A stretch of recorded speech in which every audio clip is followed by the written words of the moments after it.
Mas e se Deus não remover o problema? É porque o problema faz parte do processo. E nem todo o problema que você tem vai ter fim nessa vida. São vozes da minha cabeça que me dizem isso? Não, é a Bíblia. Eu vi um vídeo absurdo de um pastor e depois eu me liguei que muita gente pensa desse jeito. E isso é grave. Dá uma olhada nesse corte. Uma das provas que Deus não está contigo é que você não tem dinheiro. Antes de falar desse vídeo, da visão bíblica, eu vou te falar uma coisa. Se você está numa igreja que ensina isso, que o pastor fala isso, sai daí. Porque você está numa seita herética, tá? Porque isso é o oposto do evangelho. Isso destrói o sacrifício de Jesus na cruz. Nem todo problema ou dificuldade que você tem é algo causado pelo diabo. Às vezes você pede para Deus tirar um problema, tirar uma dificuldade, tirar uma situação da sua vida que você está enfrentando, e é exatamente aquilo que Deus está usando para te manter no caminho. O apóstolo Paulo teve uma visão extraordinária. A Bíblia diz que ele foi arrebatado ao terceiro céu e na sequência, quando ele volta, Deus permite que ele tenha um espinho na carne. Mas por quê? Vamos para o texto. E para que eu não me exaltasse acima da medida, pela abundância das revelações, foi-me dado um espinho na carne, o mensageiro de Satanás para me esbofetear, para que eu não me exaltasse acima da medida. Por essa coisa, eu supliquei ao Senhor 3 vezes que afastasse de mim. E ele disse-me, a minha graça é suficiente para ti, porque a minha força se aperfeiçoa na fraqueza. De boa vontade, pois, me gloriarei nas minhas fraquezas, para que o poder de Cristo repouse sobre mim. O espinho na carne de Paulo não era um castigo, era uma proteção contra o próprio orgulho dele. Não dá pra gente saber exatamente qual era o espinho na carne de Paulo. A Bíblia não fala, mas dá pra ver que era algo que incomodava ele muito. Existe muita suposição sobre isso. Qual era o espinho na carne de Paulo? E a gente fala sobre isso num próximo vídeo. No caso do apóstolo Paulo, o espinho na carne serviu para lembrar quem ele era e de que ele não deveria se gloriar. Porque uma vez que o orgulho entrasse no coração de Paulo, ele se perderia no caminho. Então, quando ele pede para que Deus remova aquele espinho na carne, aquele problema, aquela dificuldade, Deus diz não. Porque Deus conhecia exatamente como era o coração de Paulo.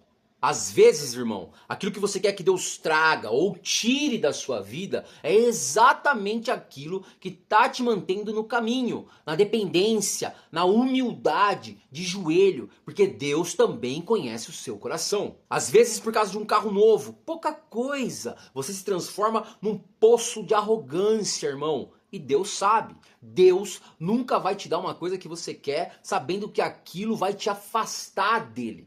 Tem cristão que vai nascer pobre, vai viver pobre e vai morrer pobre. Essa é a verdade.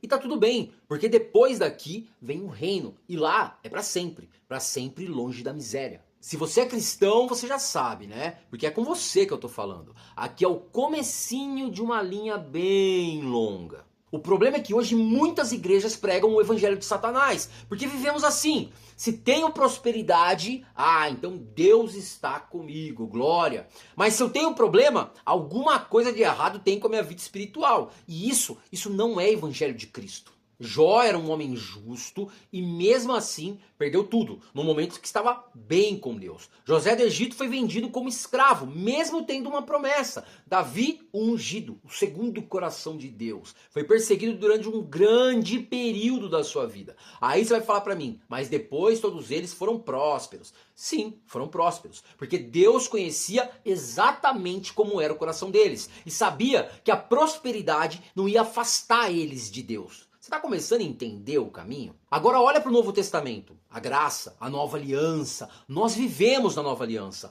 Olha para a primeira igreja, olha para os apóstolos. Os apóstolos não eram pessoas prósperas financeiramente falando.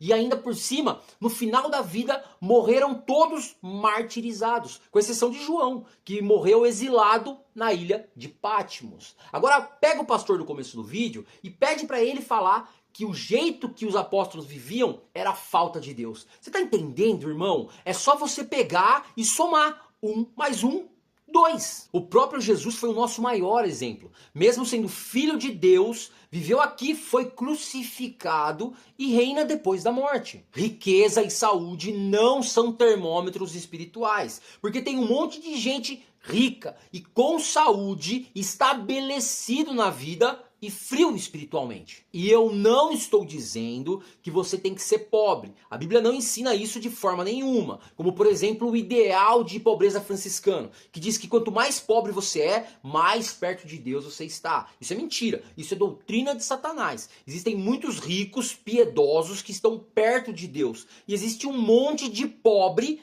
ímpio, servo de Satanás.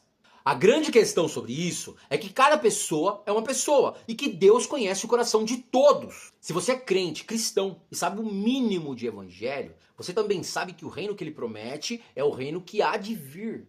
Então talvez se ele tirasse tudo aquilo que te incomoda, talvez junto com isso ele tirasse também aquilo que está formando você para o reino que há de vir. O problema que você quer que acabe, algumas vezes, em alguns casos, pode ser a ferramenta que Deus escolheu para te amadurecer. Paulo pediu 3 vezes. Deus não removeu. Nem sempre Deus muda a circunstância, mas ele fortalece você dentro da circunstância, dizendo: a minha graça te basta. Vigia, crente, porque esse é um assunto difícil de digerir para muita gente. Mas, se precisar, eu tô por aqui. Que o Papai do Céu te abençoe sempre.